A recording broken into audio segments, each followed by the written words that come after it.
નમસ્કાર દર્શક મિત્રો, ગુજરાતમાં આપનું સ્વાગત છે। પૂર્વ ગૃહમંત્રી અને હાલના ગુજરાત પ્રદેશ ભાજપ ઉપાધ્યક્ષ ગોરધન ઝડફિયા ચર્ચામાં આવ્યા છે। મહેસાણાના કડી ખાતે 74 કડવા પાટીદાર સમાજના સમૂહ લગ્નમાં ગોરધન ઝડફિયાના બેબાક બોલ સામે આવ્યા છે।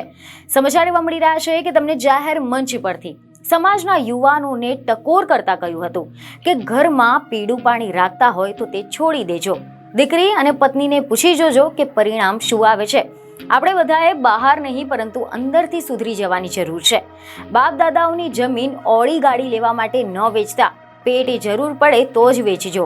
સમાજમાં પરિવર્તન ન લાવી શકતા હોય તો હોદ્દા ઉપર રહેવાની આગેવાનની જરૂર નથી। તો આની સાથે જ સમાચાર એવા મળી રહ્યા છે કે તેમણે વધુમાં કહ્યું કે પાટીદાર સમાજે સમાજની વાડીઓનું બાંધકામ બંધ કરવું પડશે અને શિક્ષણ ઉપર ધ્યાન આપવું પડશે। સમાજમાં હવે સંસ્કારની જરૂર છે। સંસ્કાર વિનાની સંપત્તિ કોઈ દિવસ પરિવારને સુખી નહીં કરે। સંસ્કાર વિનાની તો રાવણ જોડે સોનાની લંકા હતી, પરંતુ તે સુખી ન હતો।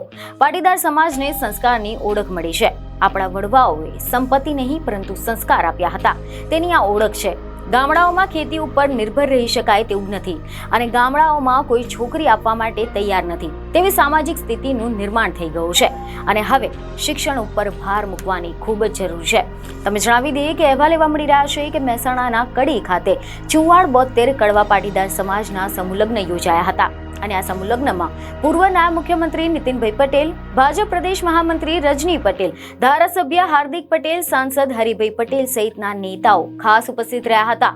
ત્યારે 74 કડવા પાટીદાર સમાજના આ સમૂહ લગ્નમાં ગોરધન ઝડફિયાએ જે જાહેર મંચ પરથી પાટીદાર સમાજને ટકોર કરી છે તેના કારણે આ મુદ્દો ચર્ચાનો વિષય બની ગયો છે। બીજી ખબરો સાથે ફરી મળીશું। ધન્યવાદ।